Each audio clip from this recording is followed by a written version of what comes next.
Hello friends, how are you all? I hope you all are good. So please don't forget to like and subscribe my channel and do share it with your friends. Okay. So till now we have discussed chapter second, but now we are going to start with the chapter 3. Okay. पहले हमने basics पढ़े हैं. अब now we will see the proper time कि किस moment पे property transfer की जाएगी from seller to buyer and what will be the effect of contract means कि किस moment पे ownership transfer की जा रही है from seller to buyer. Okay, so let's start. We have transfer of property as between seller and buyer. Okay, so यहाँ पर हम basic चीज़ क्या देखेंगे, that is time, कि किस time पे ownership transfer की जाएगी. This is the main essence of this chapter. Okay, for example we'll see कि ए ने बी के साथ कॉन्ट्रैक्ट किया कि वो उसको अपनी कार सेल करेगा. Okay, so what happen, B says okay आप मुझे सेल कर देना अपनी car. Now what happen, A की जो कार थी क्या हुआ, फ्लड आया और वो कार बह गई. So now what will happen, ownership किसके पास थी, सेलर के पास थी, दैट इज ए. तो इस टाइम पे इस सिचुएशन में नुकसान किसका हुआ, दैट इज सेलर, क्योंकि ओनरशिप किसके पास थी, सेलर के पास थी. कॉन्ट्रैक्ट हो गया था बट प्रॉपर्टी ट्रांसफ़र नहीं हुई थी. Okay, so this is first situation.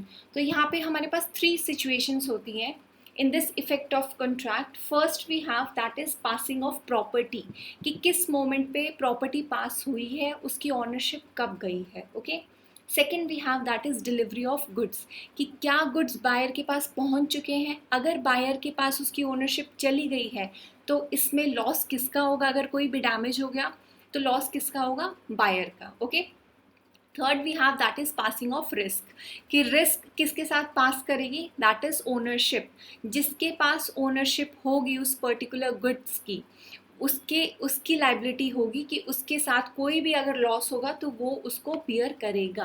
This is basically said in this chapter कि यहाँ पर असेंस क्या हो जाएगा, टाइम. तो इस सिचुएशन में व्हाट वी विल सी कि जो भी जिस टाइम पे ओके ओनरशिप ट्रांसफ़र होएगी that person will bear the loss, और जो भी लाइबिलिटी होएगी. Okay, so let's start. First of all we have section 19 section 18 sorry, that says goods must be ascertained. ठीक है, गुड्स को असर्टेन करना मतलब कि स्पेसिफिक गुड्स, मुझे ये वाले गुड्स चाहिए, बल्क में से उसको अलग करके बताना कि मुझे रेड वाली कार ही चाहिए. आप कोई भी एक शोरूम पे गए, वहाँ पे बहुत सारी कार है. Okay, you go there and you purchase red वाली कार, तो that means goods are ascertained कि आपको रेड वाली कार ही चाहिए. Okay, so let's read. Where there is a contract for the sale of unascertained goods, no property in the goods is transferred to the buyer unless and until the goods are ascertained. जब तक वो ascertain नहीं किए जाएंगे, जब तक आप showroom में से गाड़ियों में से आप डिसाइड नहीं करेंगे कौन सी कार आपको परचेज करनी है, दैट मीन्स वो कौन से गुड्स है वो अनअसर्टेन है. जब वो असर्टेन हो जाएंगे तब क्या होगा, उसका ट्रांसफ़र किया जा सकता है. Okay, next we have 19 simply says property passes when intended to pass. मतलब यहाँ पर क्या होगा, इंटेंशन चेक की जाएगी पार्टीज़ के बीच में. Okay, parties here means seller and buyer, की क्या इंटेंशन थी उनकी कोई भी गुड्स को सेल करने की. ओके, फॉर एग्जाम्पल कि ए ने कहा कि बी को, ए सेड कि मैं अपनी कार सेल करना चाहता हूँ. Okay, B said okay I will purchase this, but B ने क्या कहा कि मैं ये कार आफ्टर 1 वीक आकर लेकर जाता हूँ. ठीक है, अभी मेरे पास इतना अमाउंट नहीं है, आफ्टर 1 वीक मैं अपने पैसे जोड़ जाड़ के और आपसे आकर ये कार परचेज कर जाऊँगा. तो व्हाट इज़ दिस, इंटेंशन क्या है कि कब ट्रांसफ़र होएगी ownership, that is after 1 week. Okay, उनकी इंटेंशन क्या है, टाइम क्या है, किस टाइम पे होएगी, दैट इज़ आफ्टर 1 वीक. तो इस मोमेंट पे अगर कोई भी लॉस हुआ तो लॉस कौन बियर करेगा, that is seller. Okay, buyer का लॉस नहीं होगा. बायर जब परचेज कर लेगा फिर लॉस किसका होगा, जब ओनरशिप उसके पास चली जाएगी तो बायर का लॉस होगा. ओके, यहाँ पर सिंपली हम ये देखते हैं कि इंटेंशन क्या है. इंटेंशन अगर ये है कि 1 वीक के बाद प्रॉपर्टी ट्रांसफ़र की जाएगी तो that will be considered as their intention. Okay, where there is a contract for the sale of specific और असर्टेन गुड्स. यहाँ पर कौन सी गुड्स है, स्पेसिफिक और असर्टेन. ओके, उसने बोला हुआ है कि मेरे को रेड वाली कार चाहिए. ठीक है, तो स्पेसिफिक भी है और बल्क में से अलग की हुई है कि उसके पास बहुत सारी गाड़ियाँ हैं, उसमें से उसको रेड कार वाली ही परचेज करनी है. Okay, The property in them is transferred to the buyer at such time as the parties to the contract intend it to be transferred. Okay, जब उनकी intention होगी तब transfer हो जाएगी. Second, for the purpose of ascertaining the intention of the parties, regard shall be had to the terms of the contract. Okay, terms of the contract क्या था यहाँ पर कि मैं एक वीक के बाद आकर ये लेकर जाता हूँ. ठीक है, तो ये हो गया terms of contract कि उन्होंने खुद ने कुछ डिसाइड किया according to their contract, the conduct of the parties and the circumstances of the case. Okay, next, unless a different intention appears, the rules contained in section 20 to 24 are the rules for ascertaining the intention of the parties as to the time at which the property in the goods is to pass to the buyer. Okay, it simply says अगर हम section 19 में अगर उनकी intention को ascertain नहीं कर पा रहे हैं तो हम कौन से सेक्शन में जाएंगे, 20 से लेकर 24 तक हम देखेंगे कि क्या पार्टीज़ की इंटेंशन है वहाँ पर goods is to pass to the buyer. Okay, कि कब उसकी ट्रांसफ़र की जाएगी गुड्स की. Okay, so we have done this. So या वन मोर थिंग कि सेलर प्राइस के लिए तभी डिमांड कर सकता है जब ओनरशिप पास हो गई है. ओके, सेलर क्या हुआ, सेलर ने क्या हुआ, बायर को सेल कर दिया अपनी कोई भी गाड़ी. उसने कहा कि हाफ पेमेंट आप अभी ले लो, हाफ आप बाद में ले लेना. ओके, उसने आधे पैसे पे कर दिए. अब क्या हुआ, गाड़ी को क्या हुआ, गाड़ी नुकसान में हो गई. ठीक है, गाड़ी डिस्ट्रॉय होगी. तो now what will happen, seller कब उससे डिमांड करेगा पैसों की, जब ओनरशिप किसके पास थी, बायर के पास ऑलरेडी चली गई है, तभी सेलर का राइट अराइज होगा. Okay, so important here is ownership. जब ओनरशिप जाएगी तभी सेलर डिमांड कर सकता है अपने प्राइस की. ओके, जो ओनर है वो ही लाइबिलिटी बियर करेगा and risk and third party को सू कर सकता है. ओके, जिस टाइम पे जो ओनर है, अगर बायर के पास ओनरशिप चली गई है तो बायर के पास राइट होगा कि वो क्या कर सकता है, थर्ड पार्टी के लिए सू कर सकता है और उसकी लाइबिलिटी बियर करेगा. ओके, एंड सेलर प्राइस कब मांगेगा, जब ओनरशिप गई है. सेलर के पास कब राइट आ जाएगा कि वो अपना प्राइस मांग सकता है, जब ओनरशिप किसके पास चली गई है, बायर के पास चली गई है. Simple. And one more situation, for example हमने लास्ट टाइम पढ़ा था कि ए ने बी को क्या कहा कि आप 3 डेज़ के लिए मेरी कार ट्रायल पे ले जाइए, उसके बाद कोई ना, आप आफ्टर 3 डेज़ आप क्या करना, आप मुझे पेमेंट कर देना. एंड क्या हुआ इस मोमेंट में, 3 डेज़ में क्या हुआ, फ्लड आया और गाड़ी बह गई. Okay, now what will be the situation, that is अगर ट्रायल पे दिया है तो प्राइस के लिए नहीं डिमांड कर सकता. ओके, क्योंकि उसने 3 डेज़ का क्या ट्रायल पीरियड था ये. ठीक है, ये क्या था, ये सेल नहीं हुई थी, this was agreement to sell. तो ओनरशिप अभी भी किसके पास थी, सेलर के पास थी. तो यहाँ पर ये नुकसान किसका होगा, ये लाइबिलिटी कौन बियर करेगा, that is seller. Okay, clear. If still you have any doubt you can comment and you can ask me.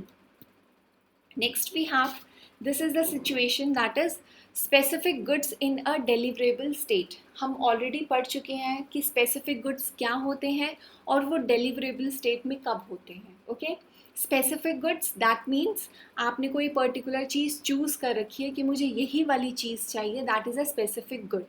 Okay, in a deliverable state मतलब deliverable state मतलब उसकी डिलीवरी कब दी जा सकती है, इमीडिएट ओनरशिप ट्रांसफ़र की जा सकती है. ओके, वो एग्जिस्टेंस में है, वो फ्यूचर गुड्स नहीं है, वो बने हुए हैं और उनकी पैकिंग, लेबलिंग सब कुछ हो चुकी है. ओके, फॉर एग्जांपल आपने बहुत सारे बल्क में से आपने क्या डिसाइड किया कि मुझे वही बिस्लेरी की बॉटल चाहिए. ओके, तो उस बिस्लेरी की बॉटल क्या हो गई, that is a specific good and उसके ऊपर लेबलिंग कर रखी है, उसकी क्वालिटी मेंटेन कर रखी है. ओके, जो भी उसके इंग्रेडिएंट्स होते हैं that all is there.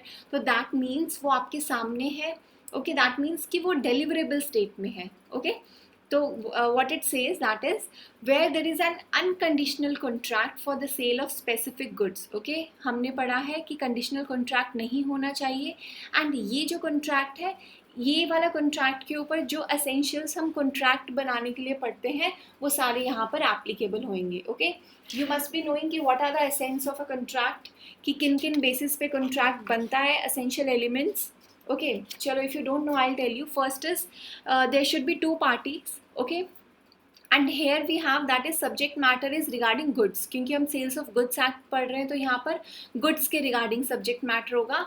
It can be इधर एग्जिस्टिंग और future. Okay, next we have that is there must be a price consideration. Okay, third point is there must be a price consideration, जो हम already पढ़ चुके हैं. Next we have transfer of property, and transfer of property here means movable property. Okay, and fifth point is that is absolute and conditional. Okay, मतलब absolute होनी चाहिए, that is ownership immediately transfer होनी चाहिए. Conditional means that is कल कर दूंगा, परसों कर दूंगा, ऐसा अगर कोई कॉन्ट्रैक्ट है. Okay, next we have all essential elements of a contract, उसमें सारे असेंशियल एलिमेंट्स होने चाहिए कॉन्ट्रैक्ट के. ओके, सो अब हम देखते हैं where there is an unconditional contract for the sale of specific goods in a deliverable state. मतलब कोई कंडीशन उसके साथ अटैच नहीं है, वो अनकंडीशनल कॉन्ट्रैक्ट है. The property in the goods passes to the buyer when the contract is made. Simple, अगर कोई कंडीशन फुलफिल नहीं करनी है तो प्रॉपर्टी कब पास हो जाएगी? जब बायर कॉन्ट्रैक्ट करेगा. जिस मोमेंट पे कॉन्ट्रैक्ट करेगा उसी टाइम पे क्या होगी? ओनरशिप ट्रांसफ़र हो जाएगी. तो ओनरशिप अगर ट्रांसफ़र हो गई है तो यहाँ पर नुकसान किसका होगा? दैट इज़ बायर, क्योंकि ये क्या है? स्पेसिफिक गुड्स डिलीवरेबल स्टेट में है. अगर उसके पास ओनरशिप आ गई है, मेरे पास बिस्लेरी की बॉटल की ओनरशिप आ गई है, अगर वो पानी मुझसे गिर जाता है या कुछ भी हो जाता है तो वो किसकी लाइबिलिटी हो जाएगी? बायर की, because I am buyer. Okay, and it is immaterial whether the time of payment of the price or the time of delivery of goods or both is postponed. Okay, तो कोई फ़र्क नहीं पड़ता अगर price भी postponed है या फिर पेमेंट भी पोस्टपोन्ड है. ठीक है, क्या हुआ? मैंने कहा कि मुझे 50 बैग्स ऑफ शुगर चाहिए. ओके, मैंने उसका ऑर्डर दे दिया था वहाँ पर स्टोर पे. वो मुझे कह रहे हैं कि ठीक है हमारे गुड्स रेडी हैं, आप या तो हम भिजवा देते हैं या आप आकर ले जाओ. बट व्हाट आई सेड कि कोई ना, आप उनको वहाँ पर रखो, मैं आकर ले जाऊँगी, और मैं नहीं लेकर आती. ठीक है, क्या हुआ इस मोमेंट पे? जो 2 बैग्स थे वो चींटियाँ खा गई. ओके, तो अब इस मोमेंट पे इस सिचुएशन में नुकसान किसका होगा? दैट इज़ बायर का, क्योंकि स्पेसिफिक गुड्स थे, डिलीवरेबल स्टेट में थे, बट मैंने उसकी डिलीवरी नहीं ली, तो किसकी लाइबिलिटी हो जाएगी? बायर की. Okay, next we have specific goods to be put into a deliverable state. मतलब उनको अभी डिलीवरेबल स्टेट में लेके आना है. ठीक है, बिस्लेरी की बॉटल्स की लेबलिंग नहीं हुई है, उनको पैक नहीं किया गया है, उनको सील नहीं लगाई गई है, एंड वो कार्टन में पैक्ड नहीं है, तो अभी उनकी ये फॉर्मेलिटीज़ करनी बाकी है. दैट मीन्स स्पेसिफिक गुड्स तो है, मैंने चूज़ कर रखी है कि मेरे को बिस्लेरी की बॉटल्स ही चाहिए, तो दैट मीन्स मैंने ब्रांड डिसाइड कर रखा है, तो दैट इज़ अ स्पेसिफिक. बाकी सब ब्रांड्स में से मैंने अपना ब्रांड अगर चूज़ कर रखा है तो that is a specific, and that is to be put into a deliverable state. मतलब वो अभी रेडी नहीं है, उसके ऊपर उनको अपना लोगो लगाना है या कुछ भी करना है, तो उसको अभी क्या करना है? डिलीवरेबल स्टेट में लेके आना है. ठीक है, तो क्या होगा? जब भी वो रेडी हो जाएंगे तो सेलर क्या करेगा? नोटिस देगा बायर को कि आप क्या कर सकते हो, आप अपने गुड्स यहाँ से लेकर जा सकते हो या फिर मैं पहुँचा दूंगा. Okay, simple. Next we have specific goods in a deliverable state when the seller has to do anything thereto in order to ascertain the price. Okay, मतलब क्या है? प्राइस ascertain नहीं है, अभी प्राइस डिसाइड करना है या फिर क्या करना, उसको वे करना है, मेजर करना, अभी उसको टेस्ट करना, उसकी बहुत सारी फॉर्मेलिटीज़ बाकी हैं. तो क्या करेंगे वो? उनको क्या करेंगे? when the seller has to do anything thereto in order to ascertain price. ठीक है, डिलीवरेबल स्टेट में तो है, बट उनको क्या करना है? वे करना है, कुछ और फॉर्मेलिटीज़ बाकी हैं. तो इस मोमेंट पे भी क्या करेंगे इस सिचुएशन में? दैट इज़ जब वो सारे असर्टेन हो जाएंगे, जब वो अपनी डिसाइड हो जाएंगे, then what we will do, तो बायर को क्या दे दिया जाएगा? सेलर के द्वारा एक नोटिस दे दिया जाएगा कि आपके गुड्स रेडी हैं, आप उनकी डिलीवरी ले सकते हैं. Okay, simple. Still, if you have any doubt, you can comment and you can ask me. Okay, so next we'll discuss, that is section 23 in next video. Till now we have done the section 22. Thank you so much.